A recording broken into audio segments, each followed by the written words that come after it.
Thank you. Welcome. Um, Courtney Carestes.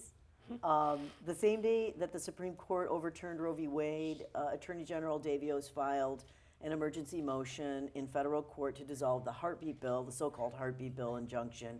A judge that same evening dissolved the injunction and an abortion ban after approximately 6 weeks of pregnancy became the law in Ohio. That was all in a day. And I wonder what was in your head at that time. You know, you're on the ground, you're in the front lines. What were you thinking about how you manage this abrupt and crucial change? Thank you. So that day, June 24th, I actually was working in an abortion clinic, providing care to a full slate of patients. Everyone was busily moving around, doing all of our different things, and then we all got notifications on our phone at the same time. So we kept about our business because we were there, and really our assumption, we knew this Supreme Court decision was coming. That was by no means a surprise. We thought it might come the next week. You know, that was a little bit of a surprise that it was that Friday, and not the following week. But we had just been operating under this assumption that here in Ohio, yes, we have this six-week ban in place, but we would have a little bit of time to work things out. It wasn't going to be instant. So we provided care to patients that day. I had a 15-year-old patient who hadn't realized she was pregnant till she was about 13 weeks along. We had a mom of 5 that just couldn't handle having another child. She needed to get abortion care that day. Someone who'd had prior complicated pregnancies and just felt like it wasn't safe for her to have another pregnancy. And just the full gamut, who we see at Planned Parenthood every single day. So, you know, it was really kind of shock at when we saw how quickly Ohio moved, how quickly they lifted the injunction, and how soon we had to scramble and figure out what we were doing living under this 6-week ban. That involved conversations with lawyers. The Ohio Department of Health quickly put out a ruling. We weren't quite sure if everyone would need multiple ultrasounds or not, but that was something that they said, yes, everyone's going to need an ultrasound both days. We had to adapt because our goal was to continue to provide abortion care, and we did what we could in that situation. So what's it like now where you work? So the state of providing abortions in Ohio has always been complicated, or at least as long as I've been here and for many years before I was here. And all of the previous restrictions on abortion care that already existed still are in place. So we still have a 24-hour waiting period in place. So a patient has to come to the clinic in person 2 separate days. Usually their first day there, they're going to have an ultrasound to determine how far along in the pregnancy they are. We're doing it as a transvaginal ultrasound because the law requires us to use the best technology to determine if there is a fetal And a heartbeat. transvaginal ultrasound is? It's basically an ultrasound probe that goes in the vagina, so it's an invasive exam. It's something that, you know, is uncomfortable for patients in the best of times, and they really want to be pregnant and are finding out, but very uncomfortable for patients who don't want to be in that situation, patients with any history of abuse or assault that are particularly vulnerable.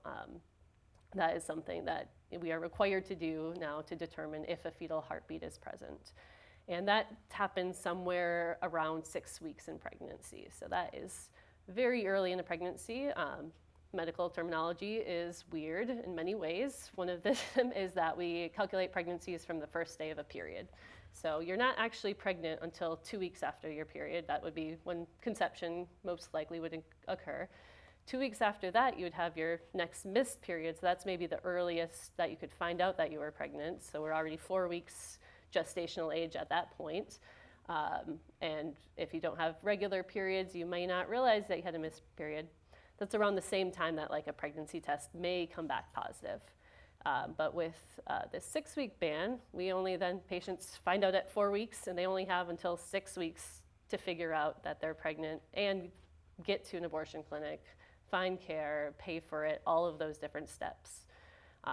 So consequently, there are patients who don't find out till they're after that 6 weeks.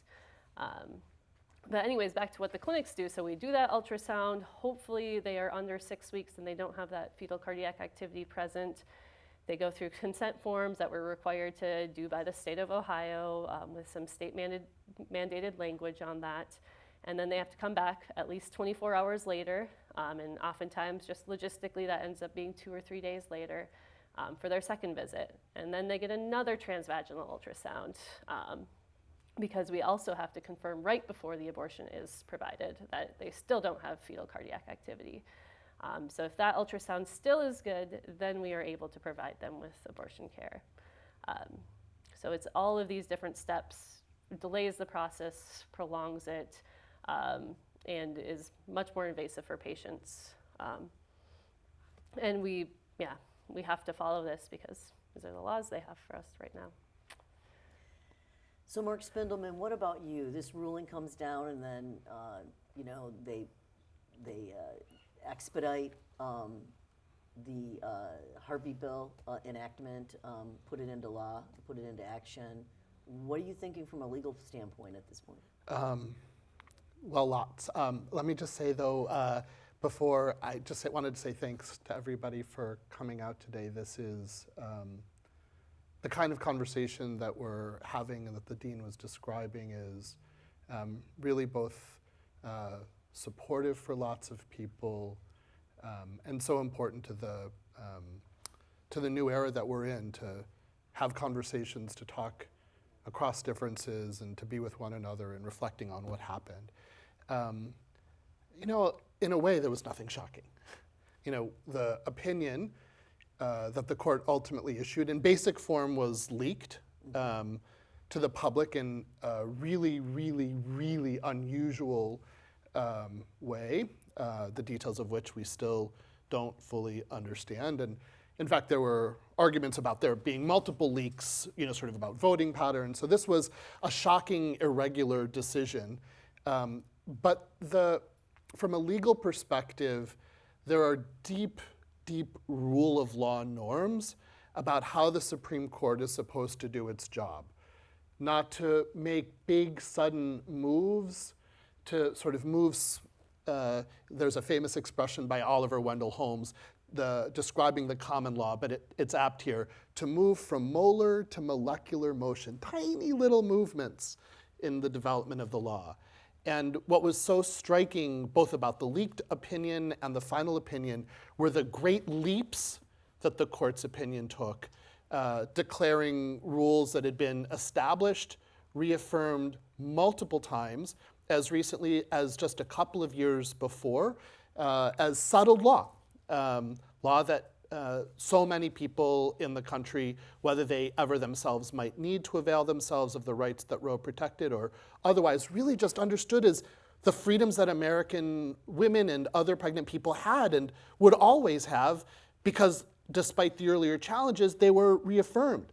So even though there was this leaked opinion and you could read it, like you could literally read this leaked opinion, the thought was, somebody's going to have to get some sense, and pull the court back, pull the court back from the precipice, pull it back from doing this unthinkable, constitutionally unthinkable thing. Regardless of what the topic would be, the giant the giant leaping, and so, it's just unthinkable. So a lot of people, even after they read the leaked opinion, read about the leaked opinion, thought about the leaked opinion, thought, there's just no way when it comes down to game time that the court is going to do this. The Chief Justice is going to have to save us, and he's going to have to save us sort of based on the voting patterns by grabbing a hold of Brett Kavanaugh and getting him to join in a more modest opinion, which in context was not modest at all, but a turnabout of the Chief Justice's own view. So I think, there was a level on which it's like, nah, they can't do it. They can't do it.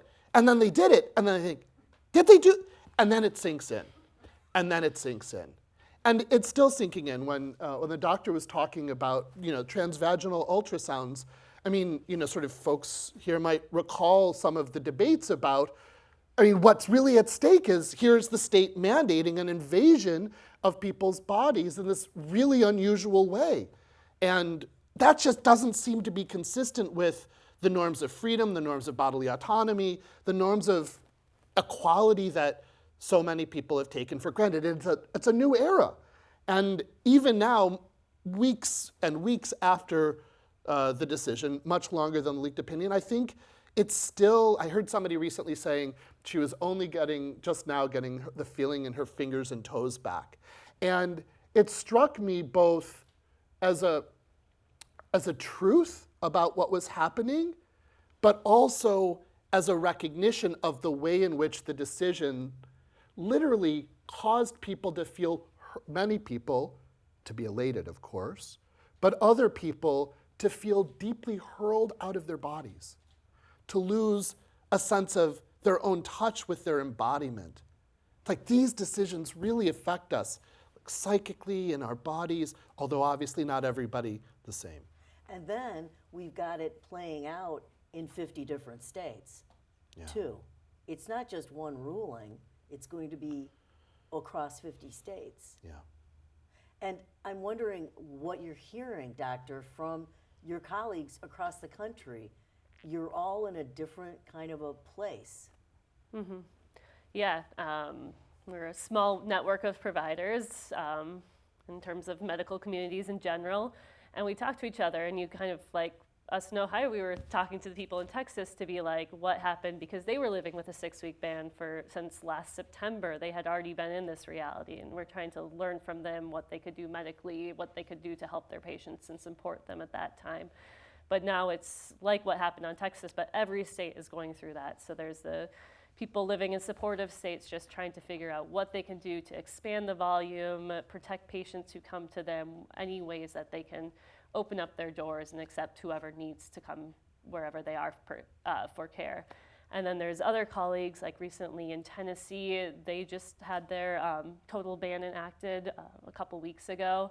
And they're just, having devastating stories of having patients who are, having these obstetric emergencies, these pre-viables, around 20-week cases where it's not safe for the mother to continue the pregnancy. It's not safe to transfer her to a different state where she could actually get the care she needs, but she's just stuck in limbo there because there is a fetus with a heartbeat. And in that situation, there cannot be any abortions no matter what risk is at stake for the mom.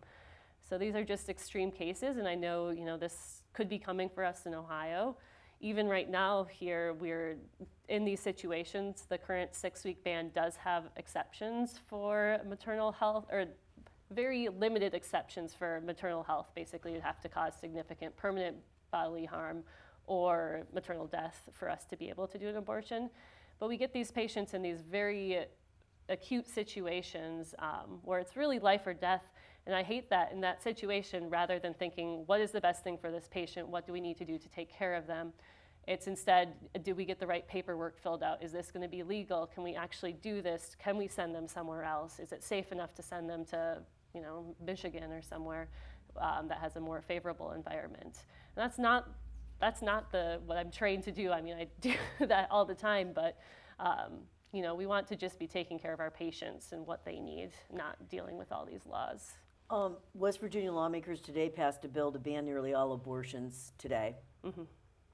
A lawmaker who opposed the ban asked, kind of, I guess, rhetorically, whether proponents weren't concerned that such a law could drive away OBGYNs from the state of West Virginia, where there already are vast deserts of health care. Mm-hmm. What are you and your colleagues talking about on that score? We are worried about that for all of the states that are banning abortion because most people end up staying in the same state they train in, and now in a state like West Virginia, residents there, trainees would not be able to get training in abortion care. That particular type of training is something that tends to attract residents to those programs. So we're worried that the states and the programs without abortion access are going to get less high quality people coming in to get trained there, and then those are going to be the doctors that stay there and provide care in the future.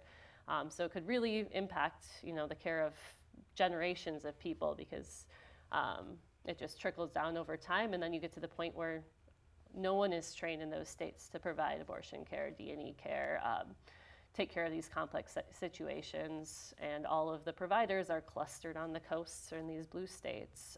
It's a real concern. It's something that we've thought about of how we can attract high quality residents without being able to guarantee them that they will get this kind of training that they want to have. We talked a few weeks ago, Mark, about whether physicians could travel to other states to help out where they need help, because a lot of patients are traveling to other states where it's still legal. What are your thoughts about the legal ramifications of that? What do you think the questions are? Yeah. So the Supreme Court's decision in this case called Dobbs, the big case, includes a separate concurring opinion by Justice Brett Kavanaugh. And that opinion, even though the question was not before the court in the case, seemed quite clearly to take the view that there is a right to interstate travel to seek or obtain reproductive health care, including abortion.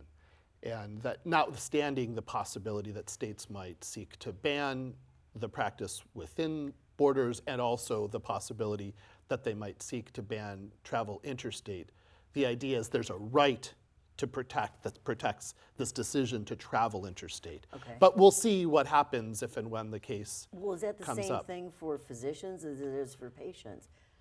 Well, I mean, If a physician, say, is prohibited from doing it in Ohio, yeah. would they be able to go to another state, to help out? Yeah, Courtney, guess- what's your sense of Yeah. how that Yeah, conversation's yeah. going? So this is something I've been looking into a lot, and it's a gray area. There's because it's going to depend on the state where you travel to, what their laws are, the state where you're coming from, and if you have to hold a medical license in a different state to be able to travel there and practice medicine. But what we're concerned about right now is that even if we're practicing under a different state's license when we're in that different state, perhaps Ohio could still take action against us for doing something that's against the law here in Ohio. And I guess the bottom line is you just don't know. Yeah. And how do you find stuff like that out, Mark? I mean, is it somebody's going to have to break a law that we don't know exists yet, or what? Or challenge the law Okay. Before. But you have to have standing, and Yeah, it's not obvious exactly what the case will look like, but I think as people find their ground again after the decision, there likely will be different kinds of challenges trying to sort of lean in and find what remaining protections there are for abortions that are provided in cases not just where a pregnant person's life is in danger, but health, whether that's protected if a state doesn't give the protections by statute, or in the kind of cases that you're imagining. I mean, there are going to be more lawsuits which is, part of the idea of Dobbs was, we're getting out of the abortion rights business, the court says. We're going to leave this to politics. But, sort of the next generation of cases, not only in the direction of protecting a right to choose, but also in the direction of, in a sense, constitutionally getting a ruling that outlaws abortions as a constitutional matter, so no state can allow them. They're already happening. So the court's in the next generation of cases, not out of the business. right. So you made that point that they've turned it over to politicians essentially because they're leaving it up to the legislatures, the state legislatures, to decide. And I'm wondering what's the significance of that from a legal standpoint. I mean, the states were already enacting all different kinds of laws anyways. It's already been a patchwork quilt since 1992, right? Since, what's that? Casey, Planned Parenthood right. against Casey, yeah. So the way that abortion rights politics, pro-choice mostly, sort of in some states, and pro-life in others, mostly in other jurisdictions, have played out is they've played out against the backdrop or baseline of existing protections. So even as pro-life legislators were enacting laws regulating or banning abortion, they did so with an understanding that the courts in some number of these cases were likely to strike those measures down. Now, the on-the-ground politics have changed in light of the changes in the background rules at the Supreme Court. So pro-life legislators pass laws now knowing that the laws are much, much more likely to stick, and so are much, much more likely to be being held accountable for the laws that they enact in pro-life directions. This helps partly to explain why, although lots of people expected very quick movement in pro-life directions to completely occupy the field, or as much as anybody thought reasonably possible, many legislatures have moved more slowly, even though they're dominated by pro-life legislators, than people were expecting. So it's changing sort of the sense of who's accountable in what ways in politics, in ways that the justices of the Supreme Court might or might not have anticipated when they issued the ruling. Let's see, I think I'm supposed to tell you right now that I want to invite you to ask questions. The microphone, as earlier noted, is right there for you if you want to line up. I'll continue talking with the panelists for a few more minutes, but if you have any questions for them that you'd like to ask, I really, really welcome them. So I almost want to throw out a phone number right now, but you could just walk right up to that mic and ask us. So, Senator Graham, Lindsey Graham of South Carolina, has introduced legislation that would institute a federal ban on abortions after 15 weeks of pregnancy. I kind of want to ask about what the legal relevance is of that, about that to the states, to you, Mark, but it's been it's gotten so much shade thrown at it today. I mean, it doesn't look like anybody's interested in following through with a federal ban or a federal ban on abortions, but Senator Graham is calling his proposed legislation a late-term abortion ban. And I'm wondering how you would describe a 15-week ban. It's still an extreme ban on abortion. It is not a late-term abortion ban by any means. At 15 weeks of pregnancy, many people still don't know they're pregnant, number one. Also, most fetal anomalies or major complications of the pregnancy aren't going to be discovered until 18 or 20 weeks, so we often will get very devastating cases that someone has their ultrasound at 20 weeks of pregnancy and finds out that there's some kind of lethal fetal condition going on. They would never have known about it at 15 weeks. And in the case where those abortions are banned, they're forced to carry this pregnancy of a fetus that will never survive to term, which is harmful to their health and just emotionally can be very traumatizing. So it's still a very extreme ban. They tried to make it sound more palatable, sound like, oh, everyone can just go have their abortion before 15 weeks, it's fine, which their side doesn't like either. It's not making anyone really happy. But it is still extreme to have a 15-week abortion ban.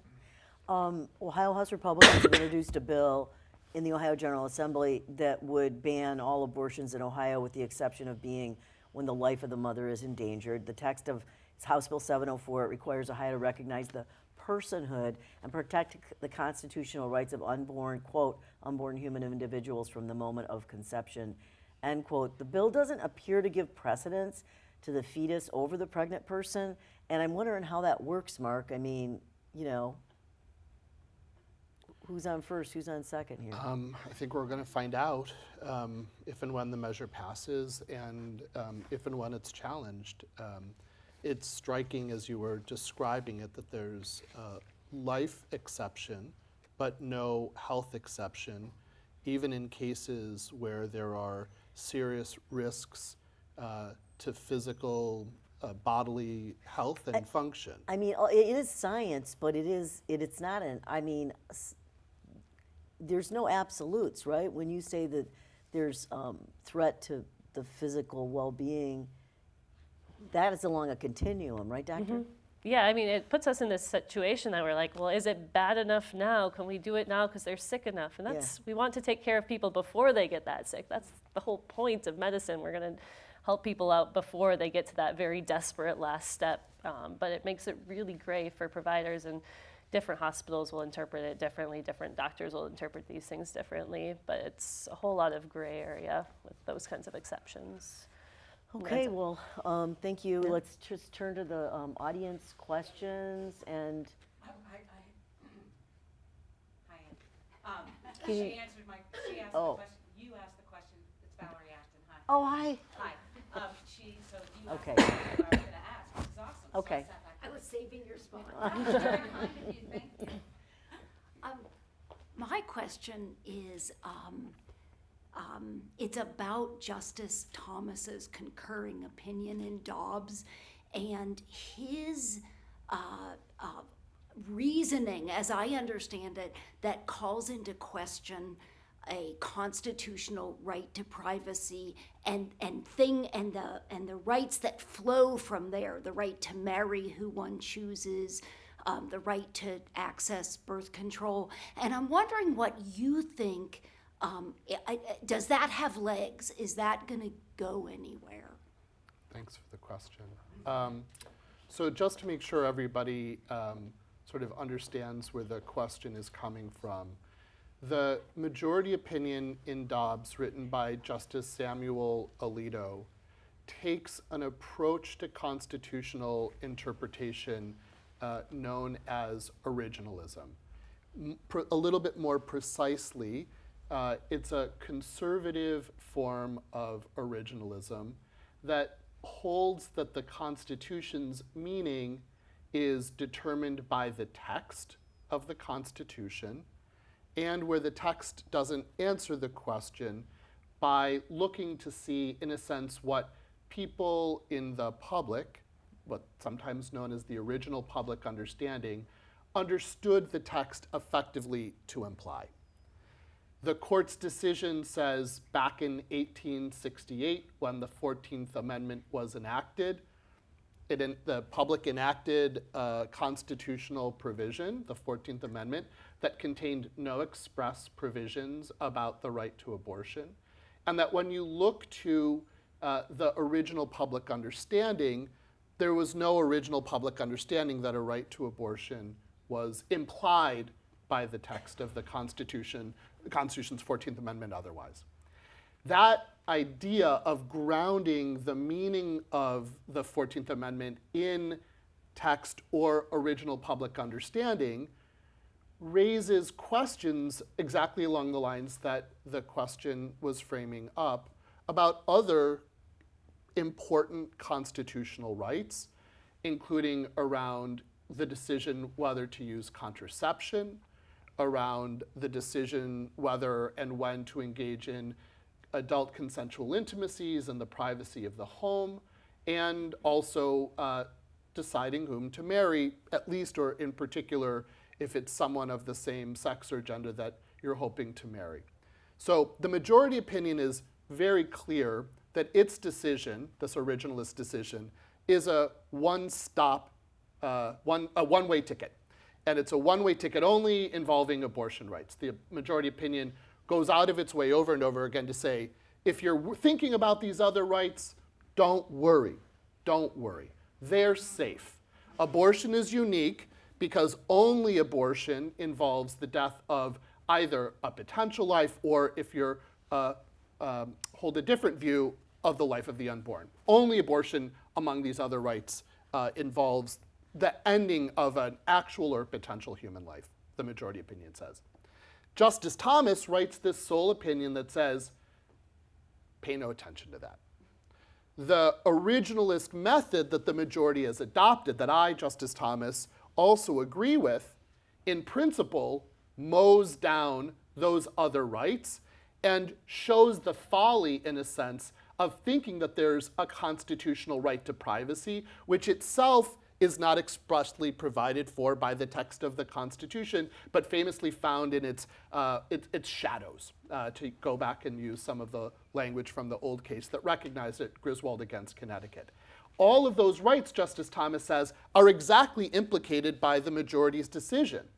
Now, I think as a matter of vote counting, there's reason to hold some hope that if the court's membership stays the same, what we're learning is that there aren't the votes to take this Dobbs decision and apply its originalist method to those other rights. But should the court's composition change, then all bets are off. Some people already think all bets are off, given the kinds of promises that were made during confirmation hearings and so forth.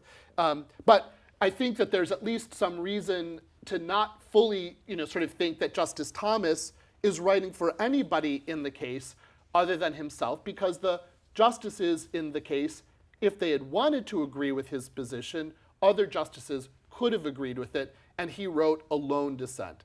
So, is it a possibility? Absolutely. Will it materialize? Let's wait and see.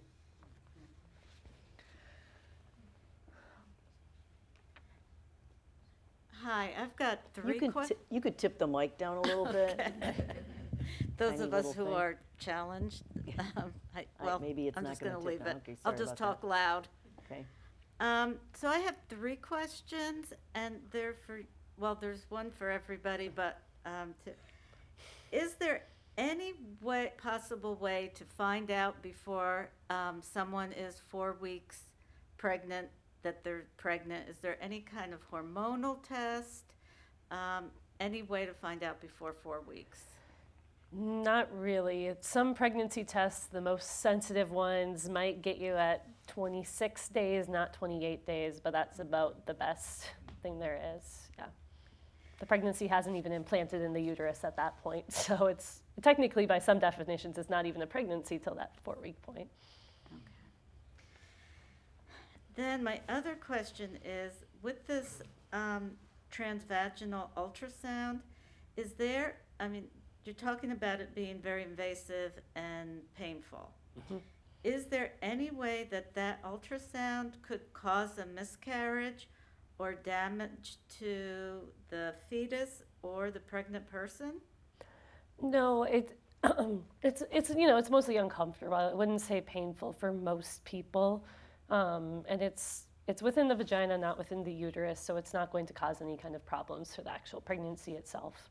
And it's something we use commonly across obstetrics for people with both unwanted and wanted pregnancies. Why is transvaginal ultrasound required? What's the thought behind that? Well, so our alternative would be a transabdominal ultrasound, so one just on top of the belly, the more customary one you'll see in movies and things, and that's typically started to be done around 8 to 10 weeks of pregnancy. But the vaginal approach, it just is better pictures, so we can see things more clearly for the really early pregnancies. Is that what detects the fetal cardiac activity? Yep, that's where we can see that fetal cardiac activity. And you can't get that from the We at that age? I At mean, that early on, we yeah. probably wouldn't be able to see it. Okay. We kind of were like, well, can we just switch and do abdominal ultrasounds for everyone? And it might push things back a week, but the way the law is written, we do have to use the standard of care for that detection, so we have to do the vaginal method. Thank you. So my last question, and this may be something that's addressed later, is what can we do? How can we help? I mean, I know that I've been in touch with different organizations, and at this point they're saying, well, send money. At this point, the best thing to do is to send money. Is there anything we can do on the ground to help people who are needing or wanting abortions? Yeah, well, money always is good for all these organizations. The staff of both the abortion clinics have been under a lot of stress during this time, but also the abortion funds, primarily the Abortion Fund of Ohio, used to be Women Have Options Ohio. But they only have a limited staff, and they're trying to now coordinate all these patients who are too far along to get an abortion in Ohio, trying to get them to travel. And from at least what I heard from them earlier this summer is that they were stretched so thin that it wasn't really helpful to have more volunteer people around, because they knew what they had to do and they didn't have the means to train a bunch of new people, at least at that point in time. So the actual money, because that means they can get a flight for the patient or a drive, pay for gas and get a hotel for them. That was the crucial point. So those are things to do, and then of course voting and getting people to vote and getting people, to continue to care about this, because I feel like in our world, something that happened in June isn't necessarily still going to be front of mind in November, and it needs to be. I think that's extremely important.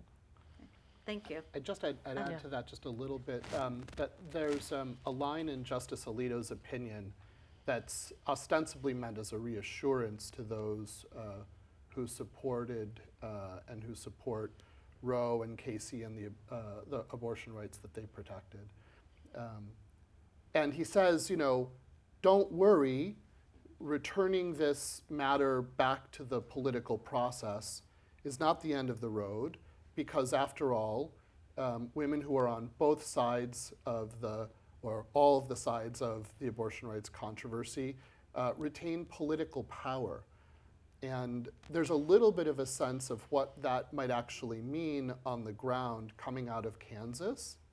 But I guess I'd also say Or they voted down, or they, where there was a kind of, for many people, a surprising political rising of voices in support of reproductive choice, when the thought was, well, it's Kansas.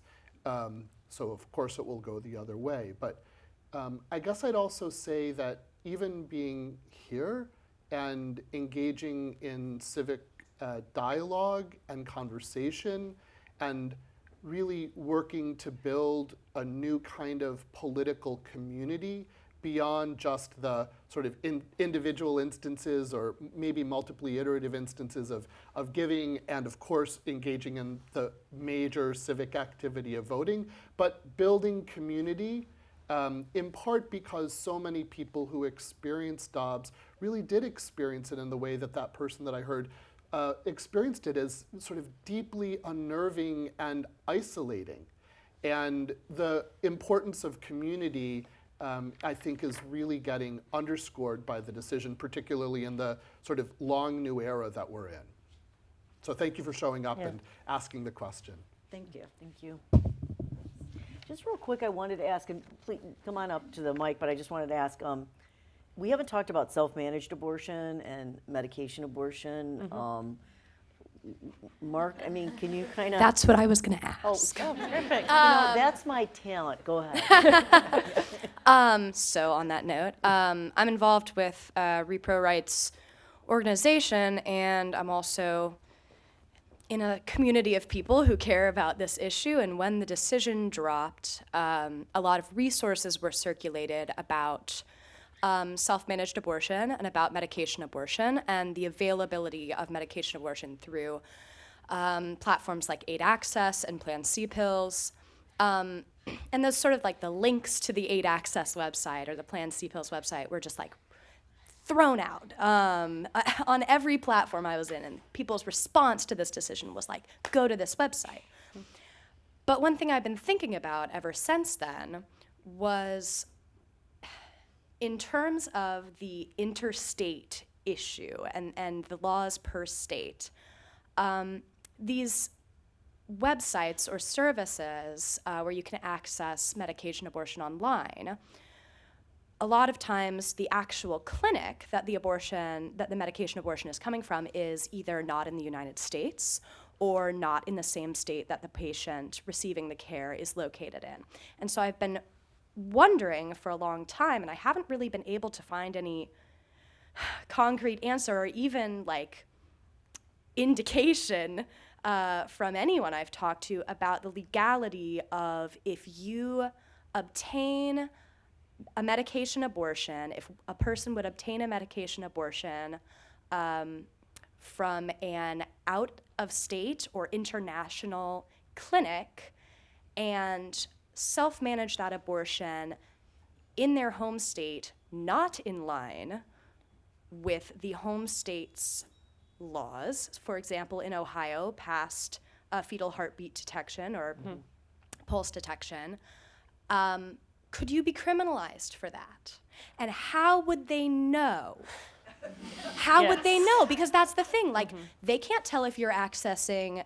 They can't prove that you're accessing abortion medication as a preventative thing of like, oh, if I ever were to become pregnant, I would want to have access to this.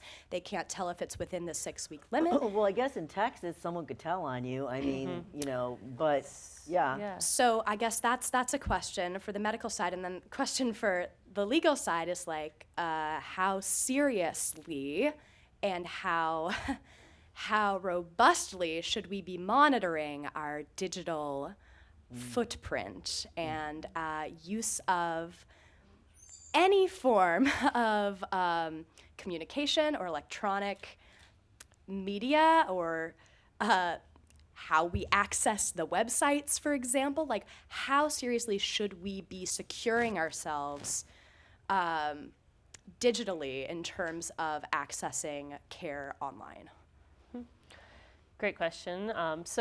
Just briefly, self-managed abortion, it can be many different things. The safest would be a medication abortion, which is basically the same thing, the same pills that you would get if you came into a clinic. You can access them online from a variety of these websites. Other people will try taking herbs or doing different physical trauma or things like that can get very unsafe. So that's not what I'm referring here when I'm talking about self-managed abortion. But the short answer to your question about would they get criminalized in Ohio would be no, not under the heartbeat bill, because that is a law meant to criminalize doctors. That is not meant to criminalize the pregnant person. So from that standpoint, maybe they wouldn't be criminalized. However, in multiple states, there's been cases like the Texas one where patients have been criminalized even for suspected self-managed abortion. And these can be using different laws, which you might be able to speak more of, but it can be child abuse laws, child neglect laws, feticide laws, which exist in certain states, and states are really a patchwork.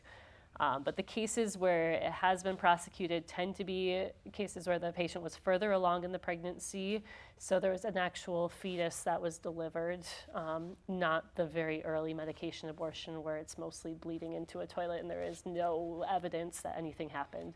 It would be very hard for someone to prosecute that. But with your other part of the question, I think there is a big reason to be concerned. And then back to what you said at the beginning, sorry, I'm jumping around here. But there are certain websites that the main websites that would send it to Ohio are operating overseas, because it would not be legal for a provider in a different state to send the pills to someone in Ohio. The doctors in other United States in the US are not going to risk their licenses by knowingly sending it to someone in Ohio. But if that person in Ohio said that they lived in Pennsylvania, they could potentially get it mailed to Pennsylvania and then sent here. So at least the doctor in that circumstance would be somewhat protected, in at least in good faith, thinking the patient was in the state that they were in. But most of the websites like Aid Access are sending them from overseas just to avoid that risk. And then the issue about privacy when it comes to your digital queries? Well, I mean, I don't know. There was that Facebook messaging case a couple weeks ago that the mom and daughter were texting about it, and Facebook gave up the Facebook messaging data about a medication abortion. Once again, it was further on in the pregnancy, and I believe it took some friend of the patient who told some law enforcement about it. Yeah, so so I feel like there's going to be someone has to alert you or alert the police or to something happening, but it's not completely safe. Mark, anything to add? Nope. Yeah, Thank you. thanks. This is going to be somewhat redundant, Yeah. I'm afraid. I'm so old, I can't believe I'm having this conversation still. What happens in the legal sense for someone who takes a person across state lines to have an abortion from the state of Ohio to another state? Is there liability? Don't worry, I won't sue if you know. Do you know what the law is? There currently isn't any law, both for like providers. We can directly refer a patient out of state. You Sure. can help someone get out of state currently. Yeah, but I mean physically drive them Yeah, or, yeah. There Okay. shouldn't be any restrictions under our current heartbeat ban. One of the proposed laws is more like what happened in Texas, where it's anyone who aids and abets yeah, an but abortion. we're not there yet. But Yeah, that and is- that, even then, we still don't pending. know, because We we're don't know, 'cause expecting it's- something to come out Yeah. in lame duck session, after the election, and it's really kind of up in the air, because Yeah. whatever goes through, it's expected to pass. Yeah. Okay, I'll try to be optimistic. But for now, it's okay. Hi, I wanted to thank Dr. Carestas for her work. And as an adolescent gynecologist, I have anecdotally seen an increase in long-acting reversible contraception requests from teens after the Dobbs decision. But I wondered if you could talk specifically about vulnerable populations, such as an adolescent who in the state of Ohio might need to seek a termination, and what that process is for that patient. Yeah, so in Ohio, there is a parental consent law, so the parents must actually come with the patient to the clinic and sign the paperwork with the patient for them to have an abortion. It's a really tricky area, especially because adolescents tend to not have as regular of menstrual periods, and they tend not to track them as much, so it's much more common for someone who's young to not realize they're pregnant until they're a few months in, they're getting into the second trimester. It's very common for us to see them presenting and having had no idea they were pregnant, and then they're 15 weeks along. So it makes it very hard, because then they're in a situation both of having to tell their parents and bring them there, but also probably not be eligible for an abortion in Ohio. And I honestly am not exactly sure about the parental consent laws in the surrounding states, but Yeah, I'm pretty that's what I sure wondered. most of them have similar laws, Yeah. so their parents would still have to be part of their decision. Is there anything on the legal scene that we're aware of that's coming down the pipeline for teens? Not Special s- protections? Not specifically, and the 6-week ban does not have any exceptions for rape or incest, which is also a very big issue for that particular population. Thanks. Yeah. Well, I'm back again. And in the interest of dialogue, I'm wondering what you would say to people who have a truly, deeply heartfelt belief that this unborn fetus is a human life, and that there are people who truly believe that this is a human life. And so what would you say to them in terms of what you've already said to us? I mean, it depends, because I do believe that there is a certain segment of the population who will never accept what I do, and that's just how they're going to be, and probably less beneficial to try to persuade that extreme end. But at the same time, I always consider, the life of the pregnant person in front of me and all of the value that that life has, and the fact that by putting so much value on the life of a fetus, we're often just erasing that pregnant person's life. We're basically treating them as a vessel to carry this pregnancy to term, no matter what happens to them in that time period. And 9 months is a very long time for anyone who's been pregnant in this room. You know how long and hard pregnancies can be, and I would not wish that on anyone who did not want to be pregnant, who didn't enter into that, willingly and excited for that outcome. So that's where I start, and then try to figure out, often, I think it's important to talk about just anyone who doesn't want a pregnancy should have abortion care. But there are those more extreme cases, like I was talking about before, the people with fetal anomalies or medical conditions that would put them at risk. And finding those areas where we might have some compromise, that they might say, yes, there should be at least some abortions in these circumstances, is a start. Yeah, I guess I'd just add to that,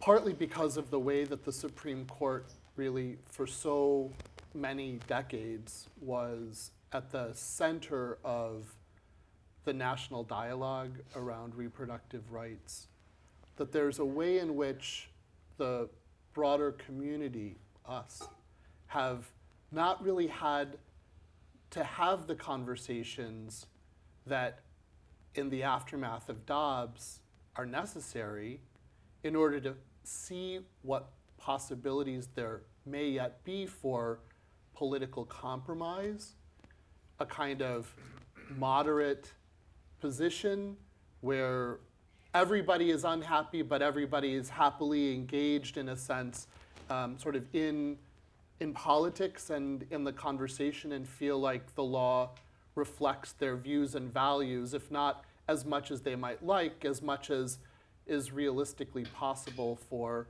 those views to achieve politically. So, I think that you know, it's an interesting moment to begin to think, how do pro-choice folks who care about reproductive rights or reproductive justice more broadly talk to people who have pro-life views along the lines that you're describing? And how do we find space for being with one another rather than simply being against one another? And we don't have practice as much as we might have had, you know, sort of under other sorts of circumstances. But now it's important to start to think exactly along the lines you're asking. How do people talk across the differences? Is there going to be conversation across the differences? Or will it be everybody just exercising the power they have to demand their views across the lines? This is partly why it's so significant, the way that Anne was describing before, that sort of new positions are emerging where a pregnant person's health is not even part of the exception regime. That's a not very moderate position. That's a quite strident position. And it might be one of those positions that sort of causes many people to rethink their own views. Because even for folks who do hold deep and sincere pro-life positions, although those positions can operate the way that the doctor was describing, there are also other considerations that people have, other values that they have at the same time. And so the issue, both on the pro-choice side and on the pro-life side of the debate, to oversimplify it, they're often more complex than the kind of caricatures of the positions that we sometimes think of. But it's going to require of us a new skill, to listen and to be with and to really have the dialogue that we're here having. So thank you for the question. Hi. I'm going to preface the question by saying that I come from a different country, so there's a lot of things that I'm still learning about the U.S. system, particularly as it pertains to things that are from when they were written back then, you know, in the 1800s. But how do these originalists, or how would they think about new things that are happening in the world that are not going to be in the original writings? Is there any openness to future changes, thought? Like, how do they keep that option open so that we, as we progress as a society, things are being able to thought in a different way and not how they were thought or written back in 1800? Yeah, thanks for the question. So it's a little complicated, but let me try to sort of say it this way. So if you look at Justice Alito's opinion, which says we ought to look at the 14th Amendment here because it doesn't say anything expressly about abortion rights. We ought to look at the views and values of the people who enacted it back in the late 1800s to see what they thought and understood to be implied, and you look at what happened in the law, and on and on. But that posture is all aimed in the direction of reopening politics as the sphere where the law about abortion regulations or bans are to be decided. That is to say, what they are saying in their own terms is, we're not empowered to decide in constitutional terms what the limits of what the people decide about abortion look like. It should be up for the people broadly to determine themselves. So if they're going to be pro-choice laws or pro-life laws, that's up for the people. We don't have any special authorization under the Constitution to decide these things. So let the people decide. That's sort of the initial cut at it. There are now, as I mentioned before, already, and this is sort of very well documented in terms of what many people in the pro-life movements wish, there's a deep desire that many have, consistent with the view from the last question, that because the right to life is at stake, abortion permissive laws violate the right of the unborn to be born. And on this view, there are arguments already sort of being mobilized that seek to establish something like a right of fetal personhood, where if it were to be recognized, possibility of legislation in pro-choice directions would be foreclosed. That is, the idea would be if you allow abortion, you violate this right to be born, this right to life. Which again, if the courts were to recognize it, would remove the abortion question from the ordinary operations of politics, constraining the possibility of political outputs. At that point, what would be required would be a constitutional amendment to change the basic constitutional rules so that a personhood decision would no longer stand. But in the context of the decision in Dobbs, Justice Kavanaugh's opinion, again, quite significant in part because of where he was located among the conservative and less conservative justices at the kind of pivot point, his opinion is very strong on the view that it, and so the court, is taking what he described as a scrupulously neutral position. That he was saying, I'm not going for a personhood play, and I'm also not going for a abortion rights play. I'm staying out of this, except maybe in some unusual cases at the margins. So the idea is that there's room for action, room for transformation against what the rules might have been or were back in the late 1800s, mainly through politics with the possibility of a constitutional amendment as a backstop. That is all the time we have. I'm sorry. I thought this is so perfect, no one's up there. I just want to thank our audience. 7 o'clock on the dot. Thank you so much for joining us tonight. I hope you enjoyed, checking out our new digs, and we welcome you anytime you can to join us again. And to the panelists, Mark Spindleman, thanks for your time, as always, and Dr. Courtney Kerestas, thank you so much for your time as well. I appreciate it.